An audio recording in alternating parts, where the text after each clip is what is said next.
नमस्कार दर्शको, नवीन एका व्हिडिओमध्ये मी स्वागत करत आहे आपला सर्वांचा लाडका गणेश डवरी आणि आपण पाहत आहात जीडी ऑलराऊंडर हे युट्यूब चॅनल.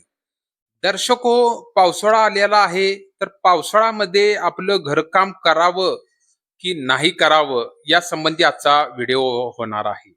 आपण जे घर बांधकाम पावसामध्ये काढतो, तर ते करायचे की नाही करायचे या संबंधी आजचा व्हिडिओ होणार आहे. तर दर्शको, तुमचं जीडी ऑलराऊंडर चॅनेलवर मनापासून स्वागत आहे. मित्रांनो, सगळीकडे पावसाळा सुरू झाला आहे. अशातच अनेक जण आपले स्वप्नाचे घर बांधत असतात किंवा काहींचे बांधकाम अर्धवट स्थिती असते. अनेकदा आपल्याला प्रश्न पडतो की पावसाळ्यात बांधकाम करावे की थांबवावे? पाऊस सुरू असताना सिमेंट काम केले तर घर कमकुवत होईल का? आणि चालू बांधकाम पावसापासून कसे वाचवायचे? आजचा व्हिडिओ खूप महत्वाचा आहे. कारण आज मी तुम्हाला अशा काही महत्वाच्या गोष्टी सांगणार आहे, ज्या तुम्ही पाळल्या नाहीत, तर तुमच्या घराचे लाखो रुपयाचे नुकसान होऊ शकते आणि भिंतींना वर्षभर ओल येऊ शकते. यामुळे व्हिडिओ शेवटपर्यंत नक्की पहा. आणि इथे साईडला जे घंटीचं बटन दिलेलं आहे त्याच्यावर क्लिक करा आणि GD allrounder YouTube channel subscribe करा. तर दर्शको, आता तुम्हाला मुख्य मी माहिती सांगतो. पाया, फाउंडेशन आणि मातीची काळजी. मित्रांनो, जर तुमच्या घराचे बांधकाम अगदी सुरुवातीच्या टप्प्यात असेल, म्हणजेच फक्त पाया फाउंडेशन खणण्याचे काम सुरू असेल, तर पावसाळ्यात हे अत्यंत काळजीपूर्वक केले पाहिजे. पावसाचे पाणी पायामध्ये साचल्यास तिथली माती भुसभुशीत होते आणि पाया खचण्याचा धोका संभवतो. त्यामुळे पाया खणल्यानंतर लगेचच पीसीसी करून घेणे गरजेचे आहे, जेणेकरून खालची माती सुरक्षित राहील. दुसरा मुद्दा क्रमांक 2 आपल्याला मला सांगायचा आहे, बांधकाम साहित्याची सुरक्षा, मटेरियल स्टोअर. दुसरी सर्वात मोठी चूक लोक काय करतात, ती म्हणजे सिमेंट आणि स्टील उघड्यावर ठेवणे. सिमेंटला हवेतील ओलावा किंवा पाण्याचा एक थेंब जरी लागला तर सिमेंट दगड बनतात आणि ते वापरण्यायोग्य राहत नाही. त्यामुळे सिमेंट नेहमी जमिनीपासून उंचावर लाकडी फळ्यावर चारी बाजूने ताडपदरीने झाकून बंद खोलीत ठेवावे. स्टीलवर पाणी पडल्यास त्याला लगेच गंज चढतो. गंजलेली स्टील वापरण्यास आरसीसी ची ताकद कमी होते. त्यामुळे स्टील सुद्धा जमिनीवर टिकवून न ठेवता उंचावर प्लास्टिकने झाकून ठेवावे. मुद्दा क्रमांक 3, स्लॅब. स्लॅब भरणे आणि पाऊस सगळ्यात मोठा प्रश्न. पावसाळ्यात स्लॅब भरावा का? नक्कीच भरू शकता, पण हवामानाचा अंदाज घेऊन. स्लॅब भरत असताना अचानक मुसळधार पाऊस आला तर सिमेंट आणि पाण्याचे प्रमाण बिघडते.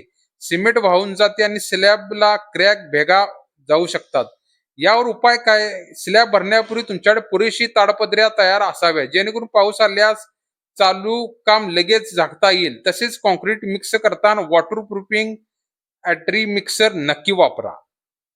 मुद्दा क्रमांक दर्शको 4, प्लास्टर आणि विट्याचे बांधकाम. पावसाळ्यात विटाचे बांधकाम करताना एक चांगला फायदा होतो, तो म्हणजे विटांना वेगळे पाणी मारण्याची गरज पडत नाही. जर प्लास्टरचे काम करायचे असेल तर बाहेरचे प्लास्टर पावसाळ्यात टाळावे, कारण ओल्या प्लास्टरवर पाऊस पडल्यास ते वाहून जाते किंवा त्याला पापुद्रे सुटतात. पावसाळ्यात तुम्ही घराच्या आतले प्लास्टर फरशी बसवण्याचे काम आरामात करून घेऊ शकता.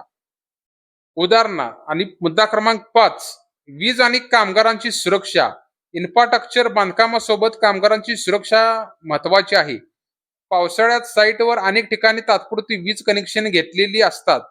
वायर उघड्या असतील तर त्या ओल्या जमिनीमुळे करंट लागण्याचा मोठा धोका असतो. त्यामुळे सर्व वायर्स वॉटरप्रूफ टेपने सुरक्षित करा. मुख्य स्विच बोर्ड पावसापासून दूर ठेवा. तर हे दर्शको, महत्वाचे मी मुद्दे आपल्याला ज्यावेळी आपण पावसाळ्यात बांधकाम काढताय त्यावेळी घ्यायची काळजी आणि आपण बांधकाम करू शकताय का, आणि जर करत असेल तर या सर्व गोष्टी तंतोतंत आपण पाळणं गरजेचं आहे. तर मित्रांनो, थोडक्यात सांगायचे तर पावसाळ्यात बांधकाम थांबवण्याची गरज नाही, फक्त योग्य नियोजन आणि साहित्याची सुरक्षा करणे गरजेचे आहे. योग्य तांत्रिक माहिती घेऊन तुमचे घर बांधा, कारण घर आयुष्यात एकदाच बांधले जाते. तुम्हाला आजची ही माहिती कशी वाटली मला कमेंट करून नक्की सांगा. जर तुमच्या ओळखीचं कुणी घर बांधत असेल तर त्यांना हा व्हिडिओ व्हॉट्सअपवर नक्की शेअर करा. आणि अशाच नवनवीन ऑलराऊंडर माहितीसाठी आपल्या जीडी ऑलराऊंडर चॅनेलला नक्कीच दर्शको आपण सबस्क्राईब करा. अत्यंत महत्वाची अशी मी आजची माहिती मी आज आपल्याला दिली. पाऊस सुरू असताना घराचे बांधकाम करावे का थांबवावे याच्यावर मी तुम्हाला इत्तुंबत माहिती दिली. तर आपण पावसाळा चालू असताना बांधकाम करू शकताय. फक्त योग्य नियोजन आपण आखले पाहिजे. तर आपण आणि सुरक्षतेची काळजी घेतली पाहिजे, मटेरियलची काळजी घेतली पाहिजे. तर आपण पावसाळ्यात सुद्धा बांधकाम करू शकताय. काही अडचण येत नाही. तर हा छोटासाच व्हिडिओ होता. तर हा आपल्याला कसा वाटला हे मला नक्की कमेंट करून सांगा. डिस्क्रिप्शनमध्ये सुद्धा मी याची माहिती देईन आणि जर व्हिडिओ जर आवडला असेल तर इथे साईडला जे घंटीचं बटन दिलेलं आहे त्याच्यावर क्लिक करा आणि जीडी ऑलराऊंडर सबस्क्राईब करा. चला तर दर्शको नवीन एका व्हिडिओ सहित परत एकदा भेटू. तुर्तास धन्यवाद. नमस्कार. जय महाराष्ट्र.